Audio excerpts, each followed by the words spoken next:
네, 오늘은 정결법과 예배에 대해서 함께 말씀을 나누고자 합니다. 마가복음 7장 1절부터 23절까지는 이 정결법에 대해서 또 정결법 논쟁에 대한 이야기가 등장합니다. 그리고 나서 아까 우리가 읽었던 24절부터 30절까지는 스로보니게 여인 딸에 대한 이야기가 이제 나오게 되죠. 여러분들 성경을 우리가 읽을 때 항상 주목해야 될 것은 문자적으로 해석하게 되면 문제가 발생하게 돼요. 그래서 항상 성경을 읽을 때는 문맥적으로 읽어야 됩니다. 왜냐하면 이 성경이 기록할 때 목적을 가지고 기록하고 있어요. 서술형으로 해서 쭉 시간연대로 기록하고 있는 것이 아니고 편집자가 또 하나님께서 예수님이 이 모든 이야기를 할 때 의도성을 갖고 있다는 것이고요. 마가복음 같은 경우 마가복음 9장 전까지는 예수님이 누구신가에 대해 초점을 갖고 있고 9장 이후부터는 십자가의 사역에 초점을 가지고 있어요. 그리고 예수님이 누구신가에 대한 밝히는 그 장면에서 어떻게 보면 대중, 무리들을 향해서 말씀하시지 않고 제자들에게 국한돼서 그 말씀을 하고 있다는 걸 우리는 기억해야 돼요. 먼저 정결법에 대한 얘기를 할 텐데 이 정결법은 유대인들에게 굉장히 중요한 것이었어요. 왜냐하면 그들의 늘 어떤 하나님 앞에 나아가기 위해서 내가 하나님 앞에 거룩한 백성으로 살아야 되기 때문에 그들의 인생 가운데 모든 것이 정결법에 근거하고 있는 것이죠. 그래서 1년에 한 번씩 속죄제라는 것을 드리는데 이 속죄제를 드리기 위해서 어린 양을 준비합니다. 어린 순양을 준비하죠. 근데 단순히 그냥 내가 키우던 어린 양을 데려와서 속죄제를 드리는 것이 아니고 처음부터, 그러니까 처음 날 때부터 속죄제로 드릴 양을 구분을 시켜놔요. 흠없는 어린 양이라고 하잖아요. 흠없는 어린 양이라는 게 뭐냐면 키울 때부터 특별하게 키우는 거예요.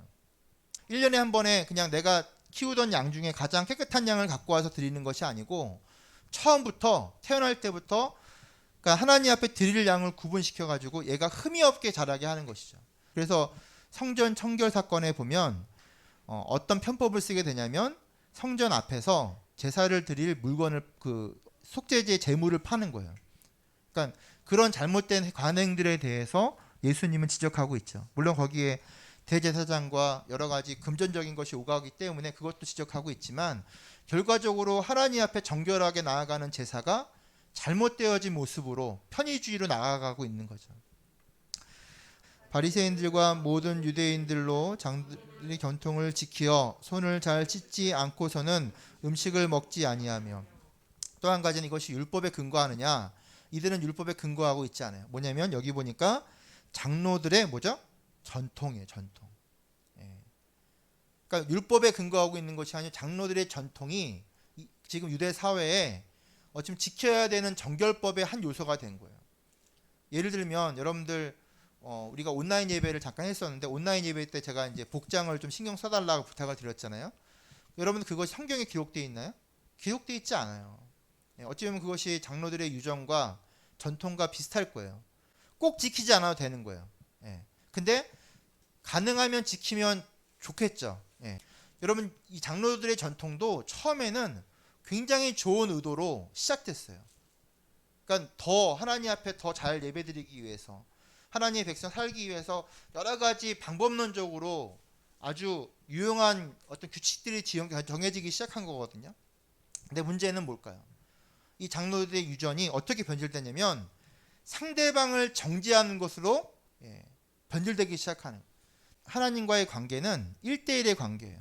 24절에 예수께서 일어나서 거기를 떠나 두로 지방으로 가서 한 집에 들어가 아무도 모르게 하시려 하나 숨길 수 없었더라.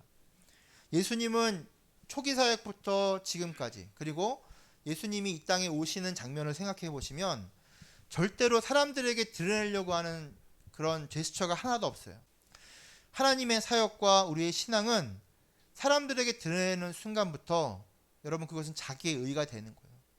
여러분 율법주의자들이 왜 누군가를 정죄했을까요? 여기 보면 정결법을 근거해서 사람들을 정죄하기 시작했을까요? 한 가지예요. 자기는 잘 지킨다는 거예요. 자기는 하나님 사람들에게 인정받고 있다는 거예요. 자기는 잘 지키는데 누군가를 보면서 지키지 않는 사람들에 대해서 정죄하기 시작해요. 이것이 여러분 우리 크리스찬들이 가지게 되는 아주 잘못된 교만함이에요. 저는 여러분 한국 교회가 지금 욕을 먹고 있는 건 핍박이 아니라 생각해요. 이건 당연한 교만에 대한 하나님의 경고라고 생각해요. 왜냐하면 우리가 너무나도 교만했어요. 하나님을 나만 소유한 것 같은 착각을 하고 있는 거예요. 세상을 사랑하시는데 이 세상은 우리를 포함한 세상을 얘기하는 거예요. 나는 거룩한 백성이고 저들은 이방이라는 생각 가운데 유대인들하고 똑같은 생각하고 있는 거예요. 그러면서 그들을 정죄하고 그들을 멸시하고 그들을 무시하는 생각들이 우리 가운데 있는 거예요. 저들은 몰라. 나는 다 아는데 저들은 몰라. 난 진리에 속해 있는데 저들은 죄에 속해 있어. 라고 하면서 그런 영적인 교만함을 가지게 되는 것이죠.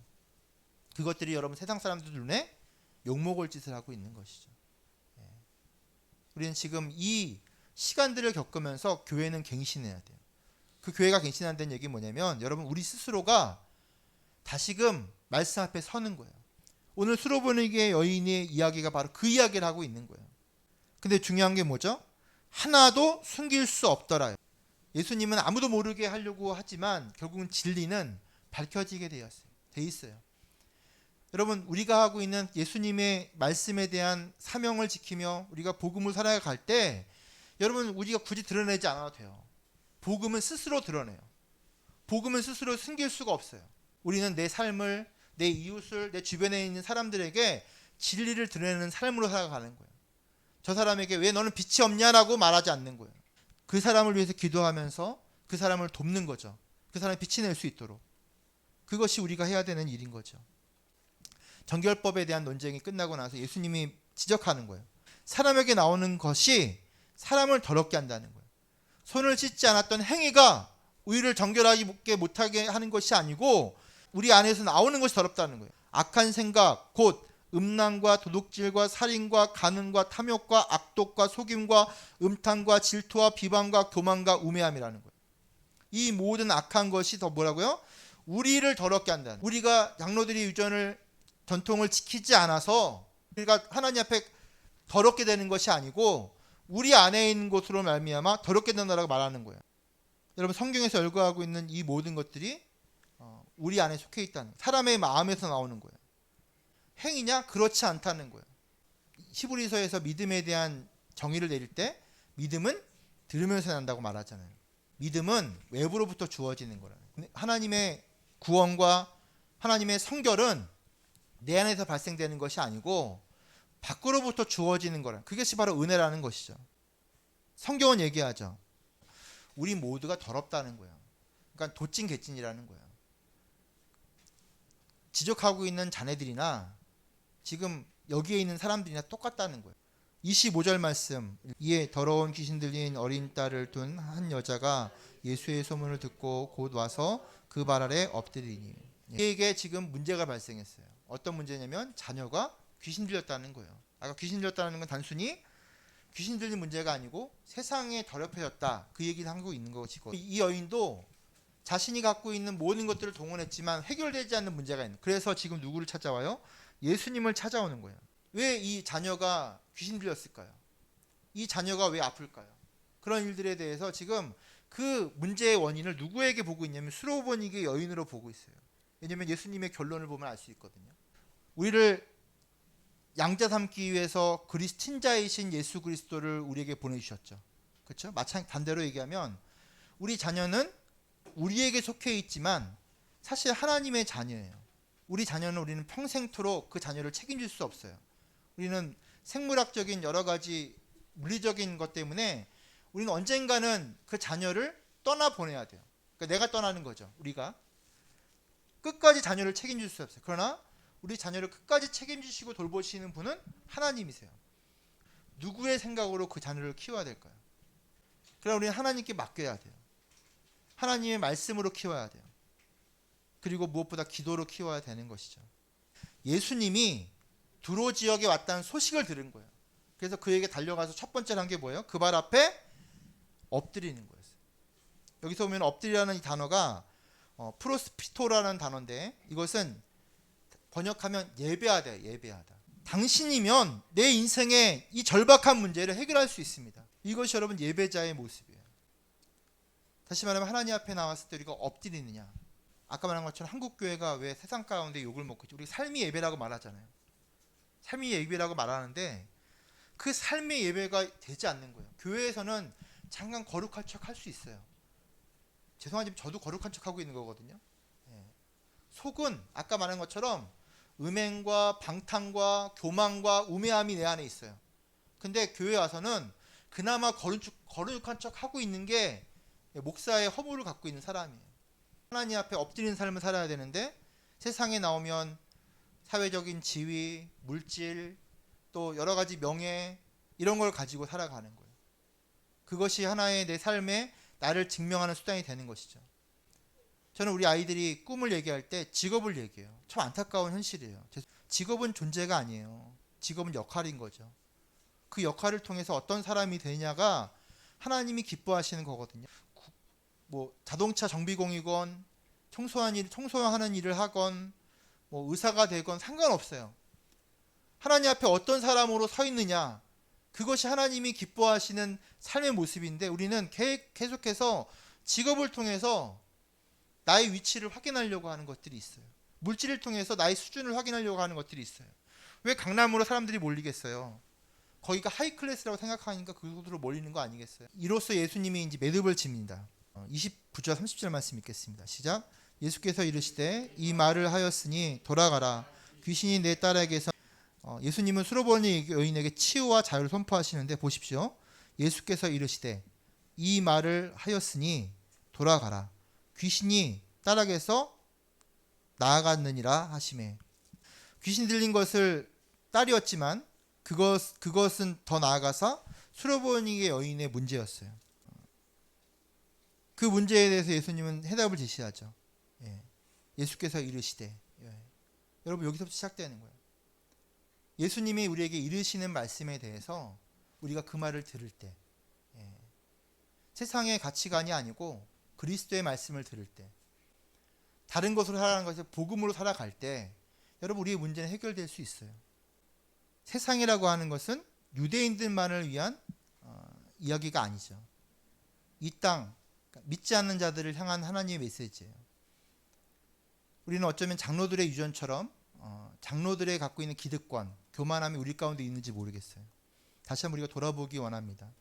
그리고 이 여인이 유대인이 아님에도 불구하고 하나님을 주 다윗의 자손이라고 고백했던 것처럼 인물을 우리의 주인으로 나의 왕으로 고백하면서 우리가 해야 될 게 뭘까? 이 사람이 여러분 지금까지 어떻게 살았죠? 수로보니 여인은 지금까지 세상적으로 살았던 사람이에요. 전혀 신앙생활한 사람이 아니었어요. 그러나 그가 이 고백을 통해 주님 앞에 나와 엎드렸어요. 주님을 예배했어요. 그리고 나서 그 안에 있었던 문제, 자기에게 있었던 그 문제가 해결되고 더 나아가서 자신을 가장 괴롭혔던 딸에 대한 문제가 해결되는 장면을 우리는 볼 수 있어요. 무엇으로 이를 거룩하게 할 수 있느냐? 라는 질문이에요. 무엇으로 이를 깨끗하게 하느냐에 대한 질문이에요. 주님께 엎드리는 방법밖에 없어요. 우리의 자존심, 우리가 갖고 있는 방법, 우리의 능력, 그 모든 것들을 주님께 맡기고 주님께 나아가는 거예요.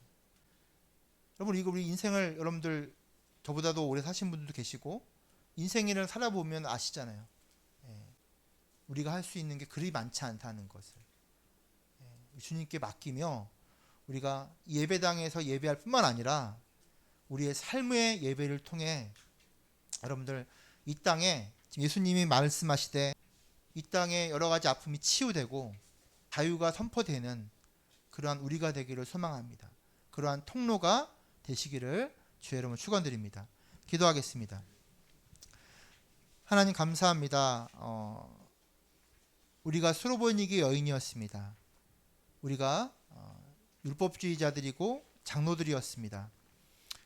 여전히 하나님 말씀을 지키지 않고 우리의 방법대로 또 우리를 드러내며 우리의 의로 살았던 시간들이 있었음을 주님께 고백합니다. 수로보니게 여인처럼 여전히 세상의 방법으로 살아가고 있음을 그것들을 추구하며 결국은 세상에 사로잡힌 우리들의 모습들이 이 여인의 딸을 통해 확인됨을 다시 한번 보았습니다.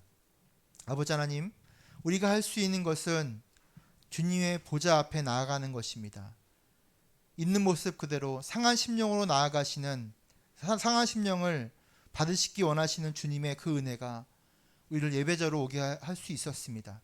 아버지 하나님, 수로보니게 여인이 주님 앞에 발 아래 엎드렸던 것처럼 아버지, 우리가 매일같이 주님 앞에 엎드려 주님께서 이르시는 그 말씀을 들으며 하루하루를 살아갈 수 있는, 그렇게 살아낼 수 있는 우리가 되게 하여 주시옵소서. 그래서 하나님, 세상을 치유하고 세상을 회복하고 세상을 자유케 하는 그러한 우리의 삶이 될 수 있도록 주여, 우리가 예배당에서의 예배뿐만 아니라 삶으로의 예배로 나아갈 수 있는 그러한 믿음의 사람 되게 하여 주시옵소서. 이 모든 말씀 예수님의 이름으로 기도드립니다.